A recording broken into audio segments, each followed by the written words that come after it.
security and post-quantum security, so she can provide us with that general data security insights and recommendations. So welcome, Heidi. Glad to have you joining us for this discussion. Thank you. And we have another great guest joining us today, Jeremy King. Jeremy is a regional VP for EMEA at PCI Security Standards Council. His main responsibilities include raising awareness and adoption of PCI security standard, which includes educational efforts, as well as, of course, gathering feedback from the merchant and vendor community. So as you can imagine, Jeremy has a vast experience in the standard itself and some very valuable insights and recommendations to share that can be helpful for organizations who are still in the process of implementation. So welcome, Jeremy, and thank you for joining us. Thank you very much. Looking forward to the webinar. Great. So before we begin with the discussion, I would like just to point one last thing. If you have any questions during the webinar, please go ahead and type them into the chat window, and we will do our best to address them, to address your questions at the end of the session.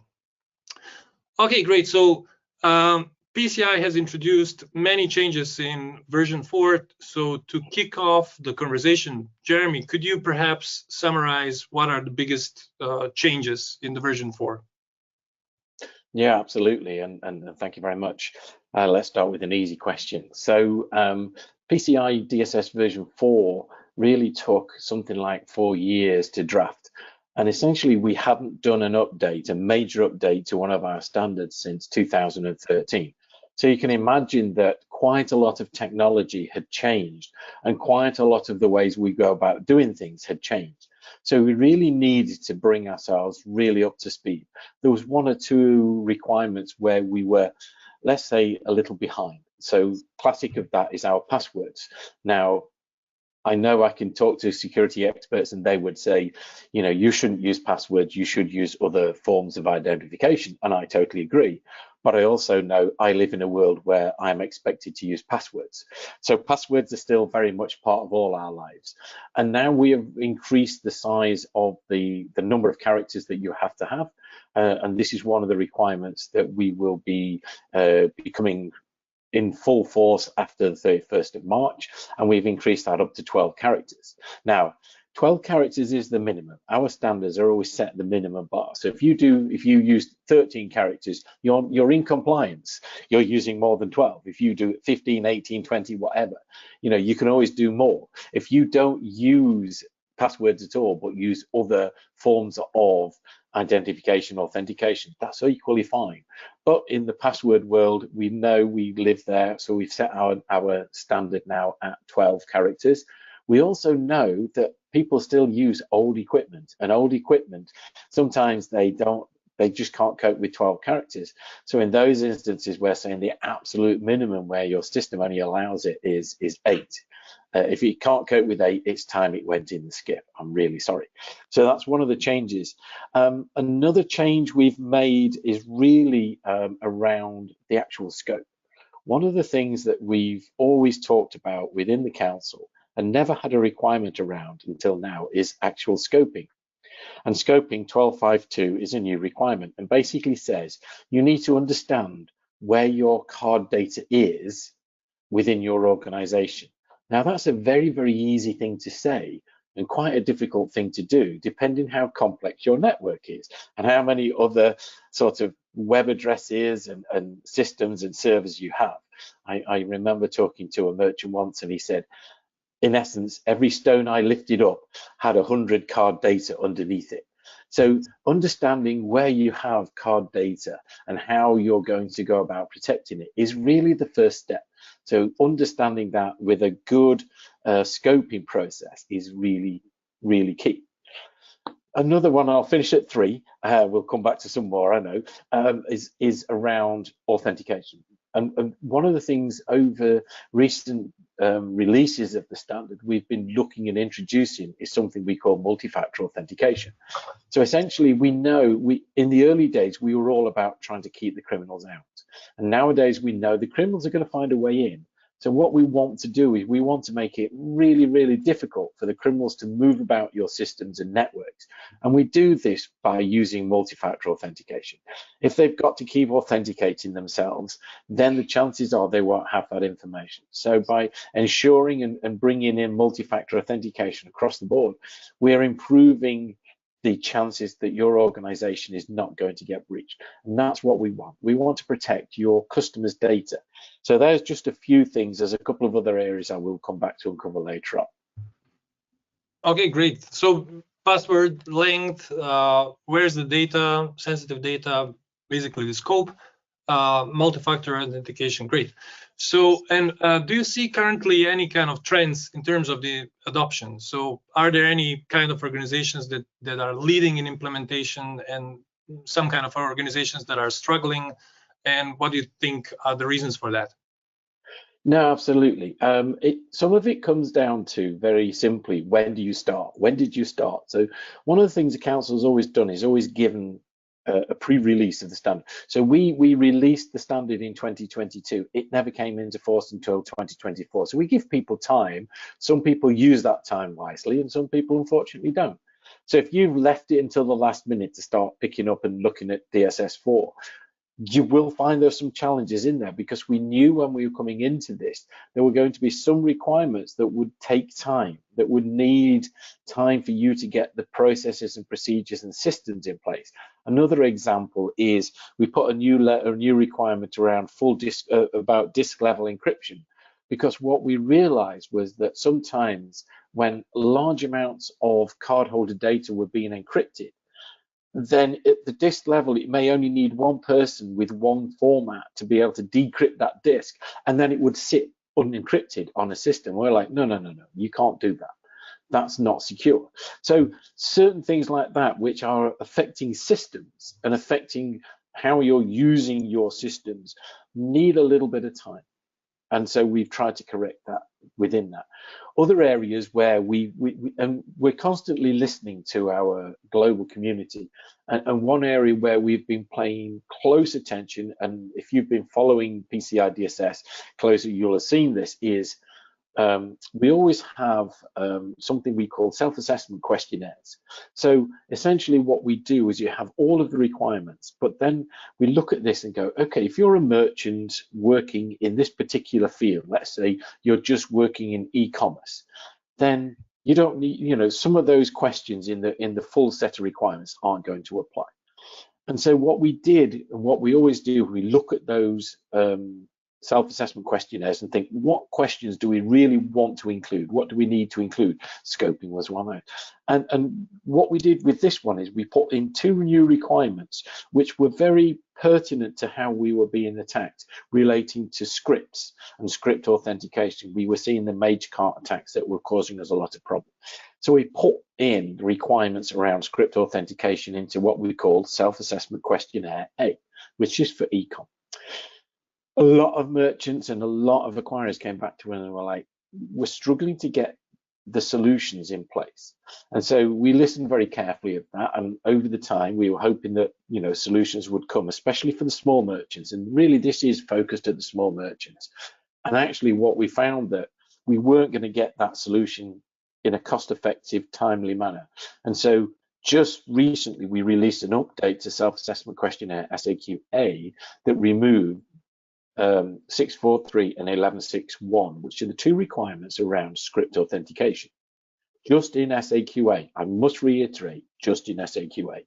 And what we've said is, actually, as a small merchant, you're probably going to utilize a payment page from a third party. I'll drop a couple of names. There are plenty to choose from, but if you're using the likes of Square or Block or Stripe or many others, or your acquirer may provide you a solution, then you don't touch the payment page yourself. That is being provided.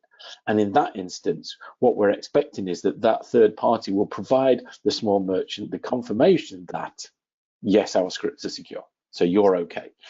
But if you're a small merchant and you are using something in your payment page, then what we're saying is, look, you've still got to show that your web page is secure against script attacks. Now, you can do that by using those two requirements. You can do that in other ways by working with with a different third party.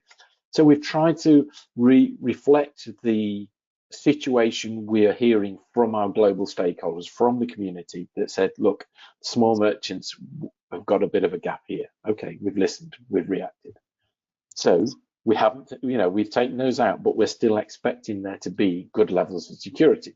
And that's how we work. That's how we're operating. So organizations that are getting themselves ready, we haven't got long left before the 31st of March. So you really should be looking towards what you need to have in place. Just keep that going. A lot of organizations around the world go early. They see version 4 come through and they go, right, we are going to get ourselves aligned and evaluated and against version 4, and we'll get early.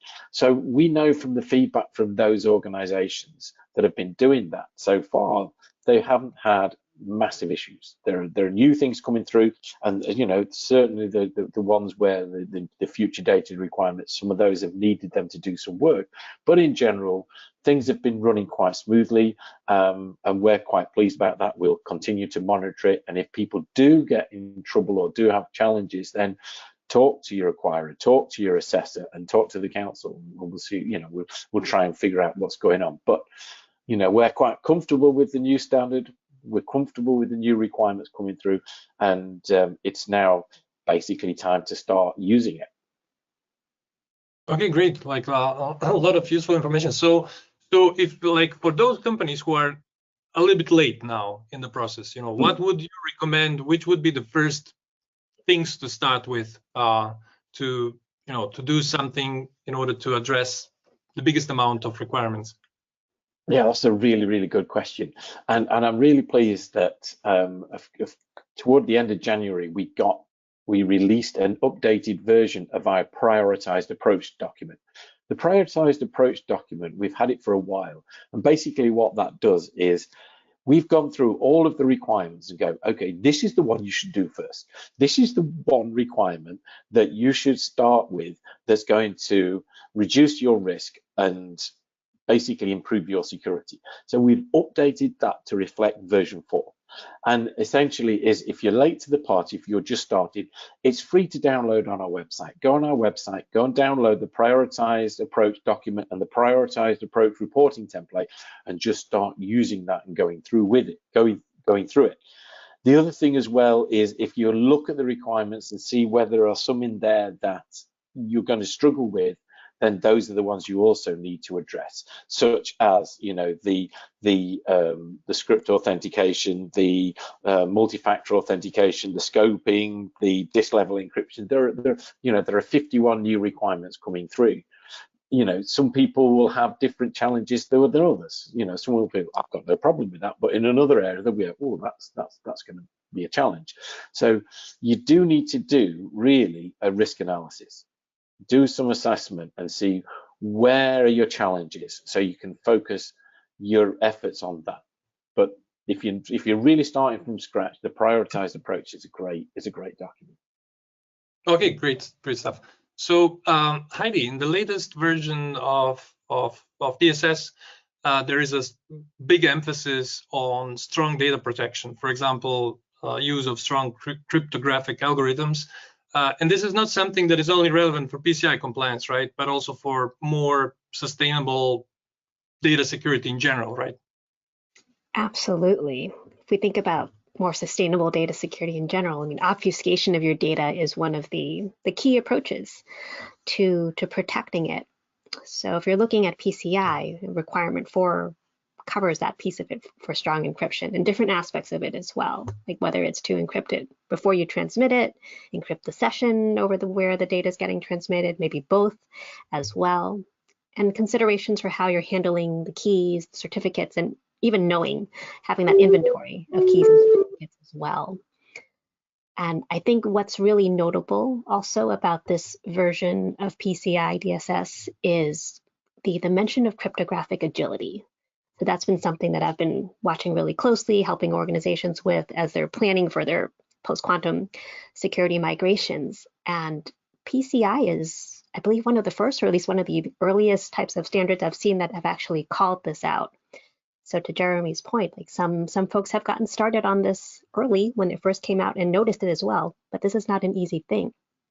So requirement 12 is the area where this gets highlighted specifically, doing things where you can monitor trends and what's happening with this space, changes to cryptographic vulnerabilities to stay on top of as well.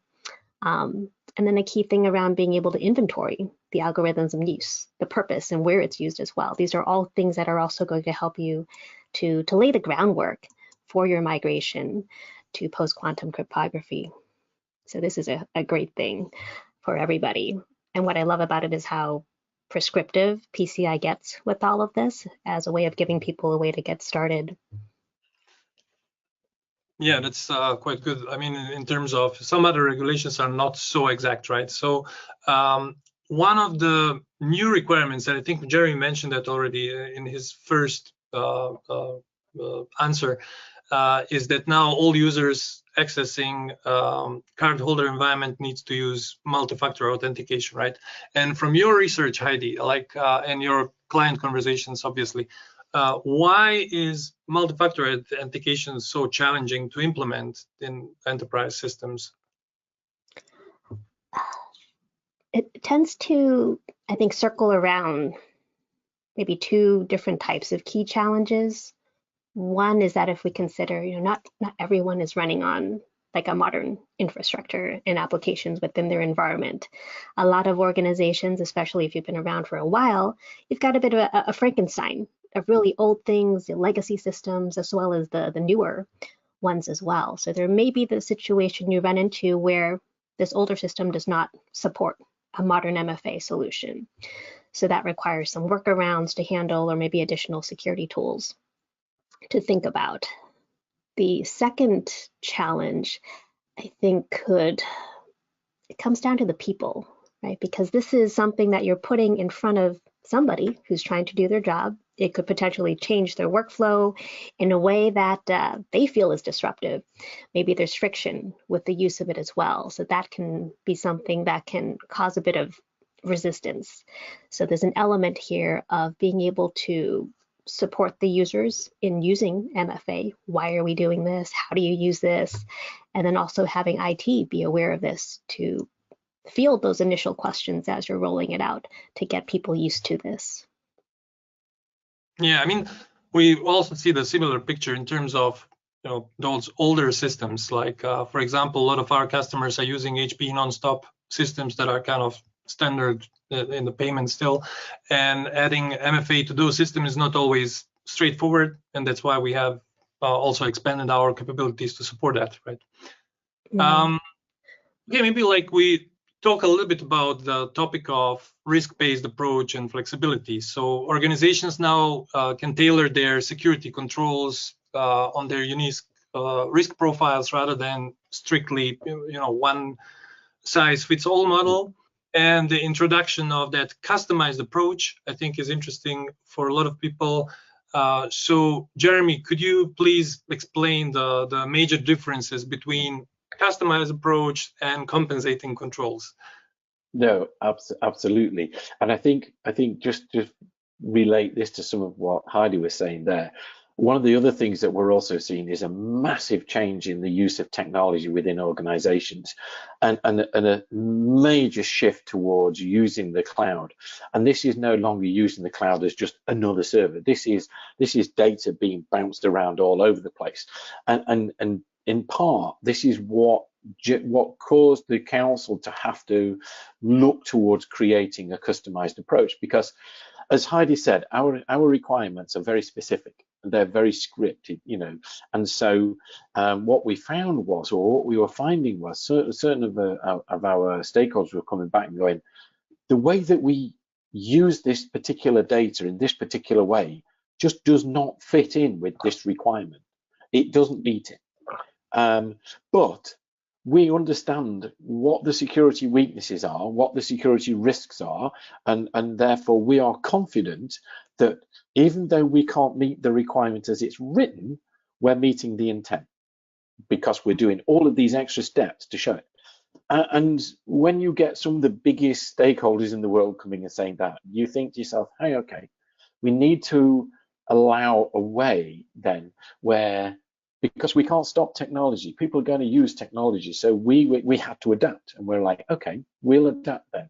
So what we came up with was a way of saying, okay, so if you're doing something differently, then we should be able to allow that, provided that the intent of the security is being met or exceeded. And so we came up with what we called the customized approach. Now, historically, we've had compensating controls, and compensating controls are very similar, because essentially that's also saying we can't actually meet the requirement as it's written because of X, Y, and Z. In those instances, the compensating controls were generally something of a temporary nature, that a system was needing to be updated and we weren't getting that in for 6 months, so we knew we'd got a gap, and so whilst we've got this gap, we're going to watch this bit like hawks, and we're going to have all these other, you know, security features in place to mean that we'll meet the intent. So you can see the similar language. You can't meet the requirements as written. We're going to put things in place to make sure that we are secure, we're meeting the intent, we're the same level of security. So compensating controls I see as temporary. There's something happening in your organization. As you said, you may have an old system that you're updating. It can't do multi-factor authentication. It's just not capable. But all these other things we're doing, until we get this new system in place, we'll make sure we're meeting the intent of the requirement. Great, fill in a compensating control, have the QSA assess it, and you're good. Now, if you're actually saying, we don't do business like that, we use the cloud and it's never going to be like that, this isn't a temporary thing, this is permanent for how our business is now working. So then you're right, okay, in this instance then, you need to go down the customized approach route. What this means is you're going to work with your QSA and you're going to sit down and go, this is what we're doing, this is why we're doing it, and this is how we are confident that this isn't going to form a security risk. And you'll have done a targeted risk analysis, you'll have that information, you will have done all of the assessments, you will show the QSA what it is you're doing. This isn't a quick process. This isn't a process that you can go, actually, I've failed my assessment here, so I'll do a customized approach. Doesn't work like that. This is something you do ahead of time. And then when the QSA comes in, they're going to see it all. They're going to be really happy, hopefully. You've done the job properly, and they'll go, we approve and sign off what this is saying. And that means that then next year, because it's a permanent change, you've got all that information. It becomes an easier process. So year one, it's going to be something that's going to need more effort. Year 2, 3, 4, etc., it's going to be easy. So temporary compensating controls, permanent customized approach. You can do it on one requirement. You can do it on lots of requirements. All depends how your organization is managing its technology and managing how it's handling the transaction. So this is trying to bring in some flexibility just to reflect how technology is changing. And I love that, because I feel like this custom approach it's a game changer for so many organizations, and it really requires an in-depth understanding of an assessment of what are specific data risks that you are trying to mitigate, to properly map the controls and the measures you're taking in order to do that, and really document everything very clearly. Yes. Yes, so it's not lowering the bar is staying at the same high level. It just allows your organization then to, you know, continue working using the new technology in the ways that we've said. And absolutely, it's a great game changer. I've seen a couple of people go through it. It's not something, you know, quite a lot of organizations are like, I understand PCI DSS, I've done it for a few years, version 4 is coming through, I'm comfortable with it. No, I'm perfectly fine. But some of those have come through and they've done it on just a couple of requirements, and they're like, yeah, this has made life a lot easier. Yeah, like, I mean, speaking of custom approach and so on and so forth, so Heidi, what would be your recommendations to organizations looking to implement kind of custom data security controls? What are some of the most critical capabilities they should think about implementing to strengthen the data security in general? I mean, not in a sense that, you know, we have already implemented and this is our custom approach, but think in a way that I'm implementing right now, and what would be the kind of most effective things to start with? Most effective things to start with. I think back I'm glad to you're getting. I'm glad you're getting the hard questions, Heidi.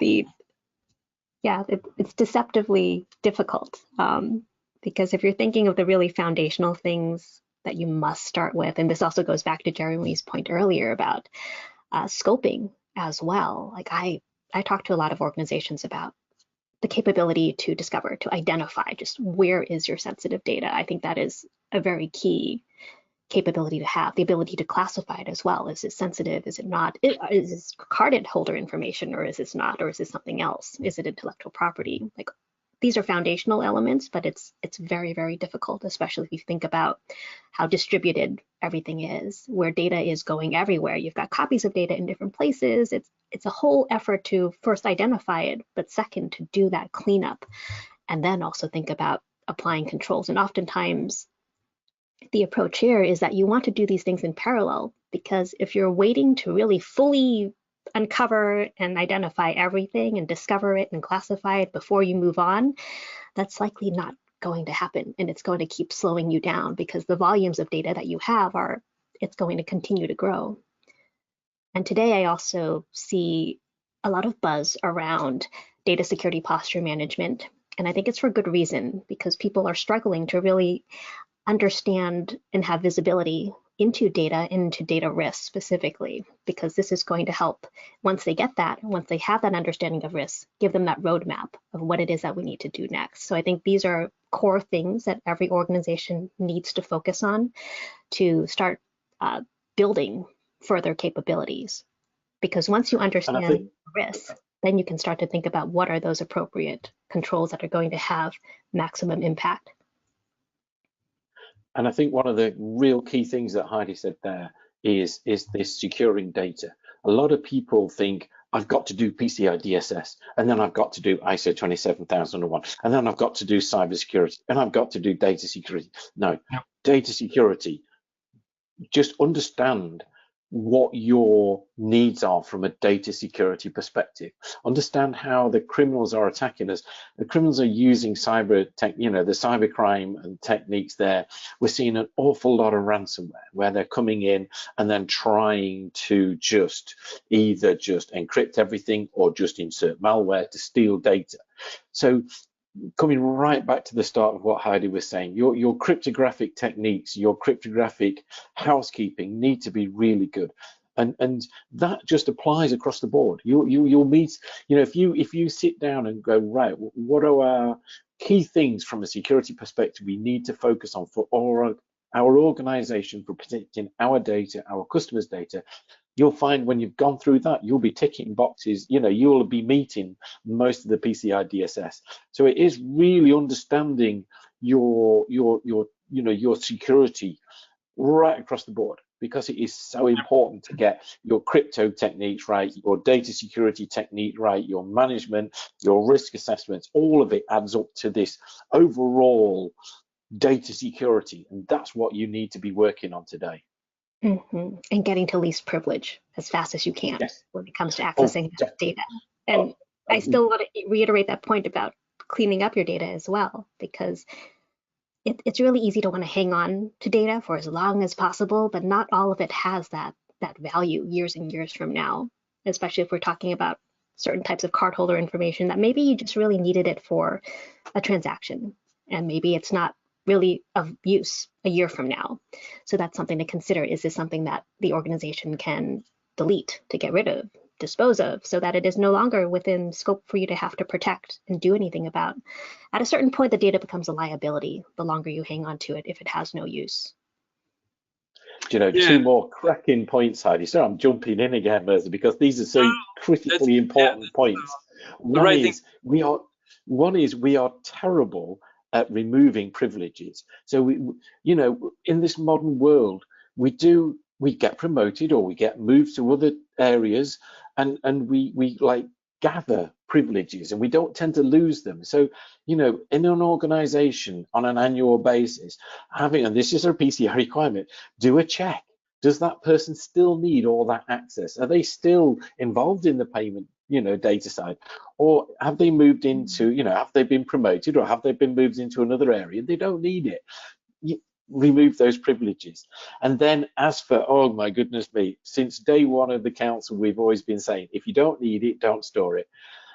We are terrible as organization for just hoovering data. It's like our little, comfort blanket. We just suck in data that we don't always need, and it just sits there, and the criminals just love it because they can go and use it. So check your privileges and get rid of data you don't need. Two brilliant points, Heidi.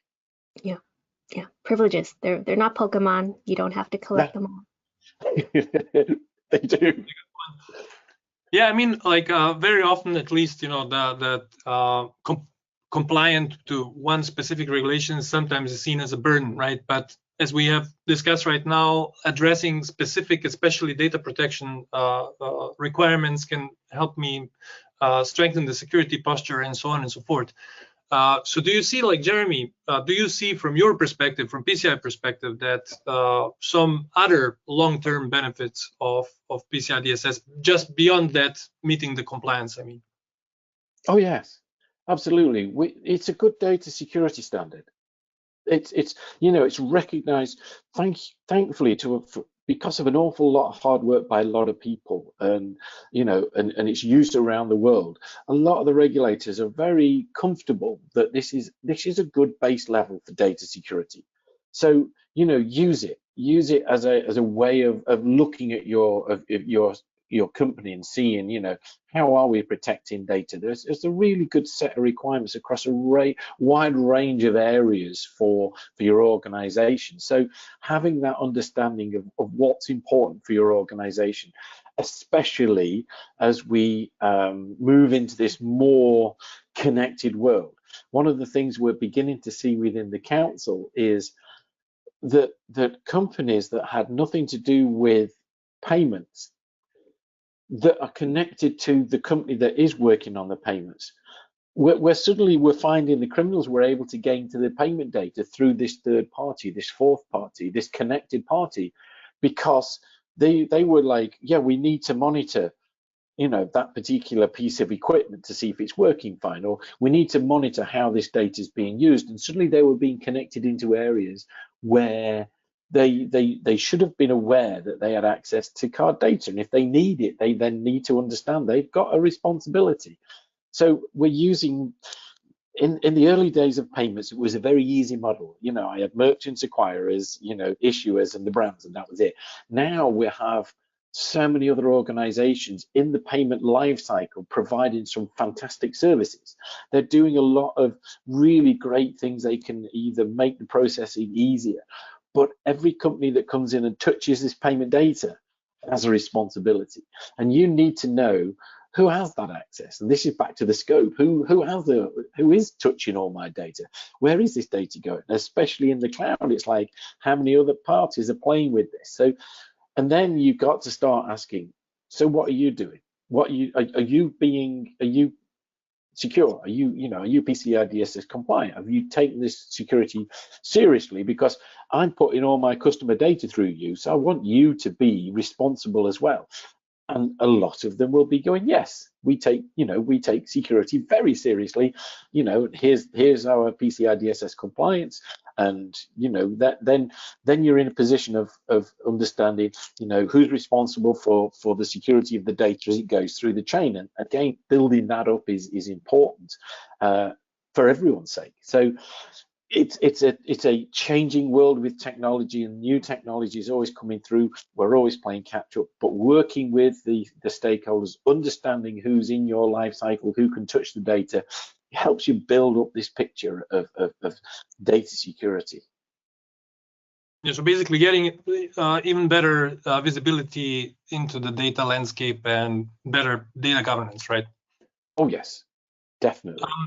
So Heidi, like I mentioned at the beginning, and I know, of course, that your research is also focused on zero trust. Do you see like parallels between zero trust approach and PCI DSS standard? Many, and also parallels between PCI and other compliance requirements, whether you're trying to follow ISO or whether you're trying to do HIPAA. I mean, a lot of these things, they have common elements, right? And we also, I think, Jeremy, you pointed this out earlier, this is really, it's a bar that's been set here with PCI, and the requirements that are in here, I think we can also consider them to be, it's a floor, right? Things that you can do. You can always go above it as well. Yes. So if you're trying to do something like zero trust, and we've done this ourselves at Forrester when we do the mapping of here are the elements that you have to consider with the zero trust approach, and it really lines up nicely with a lot of key things that are called out within PCI and other types of compliance requirements. So it's a nice way to get prescriptive about specific things to do, but also recognize that, sure, if you are PCI compliant, you've already mapped to a lot of other requirements, and it gets you further along than you might think at the end of the day of meeting these other requirements as well. And a lot of organizations, they are doing zero trust. They may not necessarily call it zero trust, but they are. Agreed. So I would like also to add something to that in general, because look, in like DSS in general is helping, of course, in terms of the benefits for the data security, for data protection, for addressing the regulations. In addition to that, we know that also from our customer base that because we are offering tokenization, obviously, so tokenization plays a key role in PCI DSS, but also is in the meantime used for protecting data before it moves to the cloud. So basically, a business benefit in terms of I'm enabling data-driven initiatives, because a lot of organizations still cannot move the data to the cloud because it's unclear. And if we protect it in the right way, it can be on one hand moved to the cloud, which is obviously kind of, again, compliance and data protection regulations. But on the other hand, it can be also used by business applications, and it can be analyzed, which can basically produce data-driven insights, increase revenue or reduce cost, and so on and so forth. So we see in that data-centric approach really a kind of new paradigm how to balance security with innovation and business growth. Basically, that's quite interesting pattern that is happening right now. Okay, I think we will speed up a little bit. I also see increasing amount of questions coming in. So I think we addressed this a little bit already in the conversation, but technology is changing rapidly. Data is stored all over the place. AI is growing quickly, and the threats are evolving at the same time. So given these rapid advancements from both of your perspectives and opinions, what do you think? What will be how the standard will evolve in the future? Shall I go first then, or do you want to go first? So you mentioned AI, and AI is a huge development, and it's good, bad, and bad and indifferent all at the same time. So for many organizations, AI is going to help them in that process. It's going to make life easier, especially in the call center environment. But on the flip side, the criminals are going to use AI to basically gain access to data. So organizations are going to, know your customer authentication is going to become much more difficult because of AI.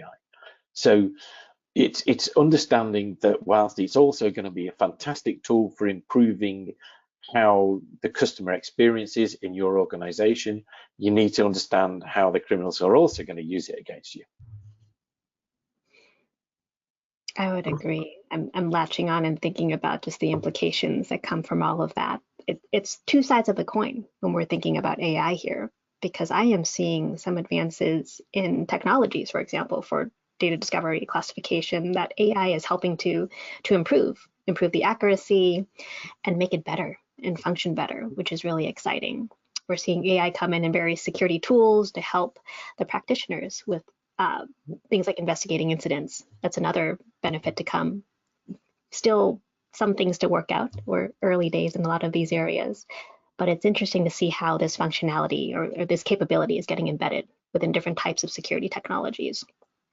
But on the flip side, yes, it's also thinking about, well, how are organizations going to be trying to use AI, whether it's a co-pilot type capability within something else or an AI application that they're developing, whether for internal employee use or something that may be customer facing, and really thinking through, like, what does this AI have access to? What can it pull from in terms of data?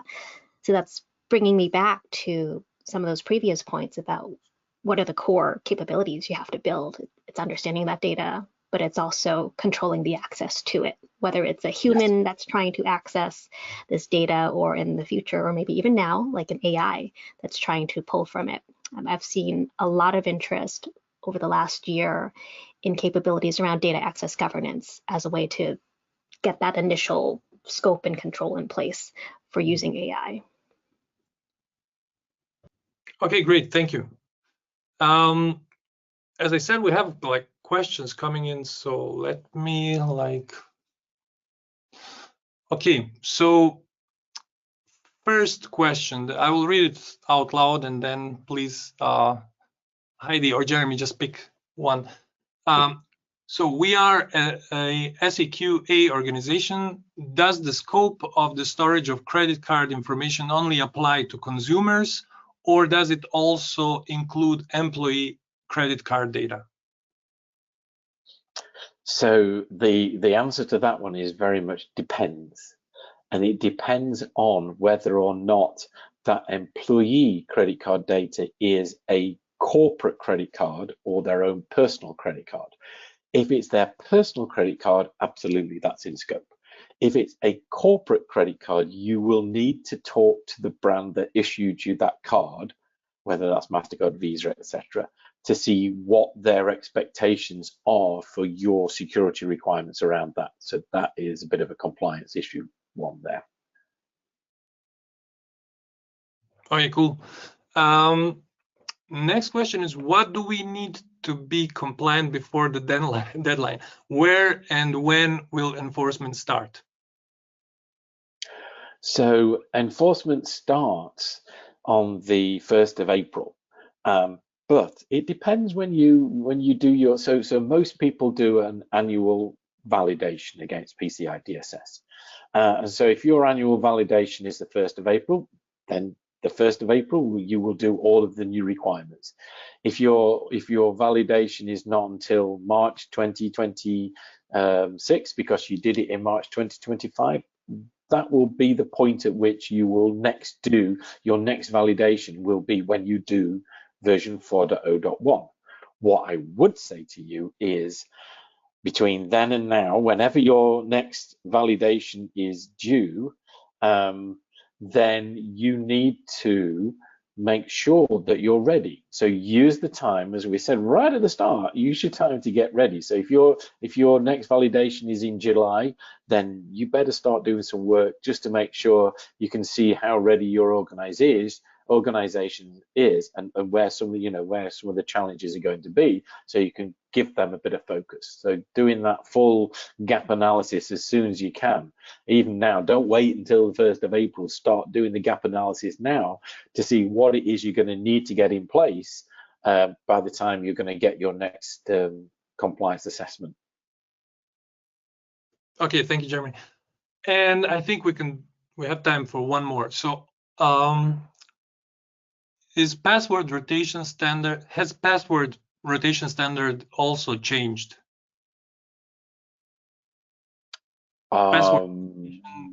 Yes. Don't know, sorry, I'll have to get back to you on that one. I honestly don't know off the top of my head. I will make a note and send that through to you, Mirza. Okay, thank you. So whoever asked the question, we can get back to you by email.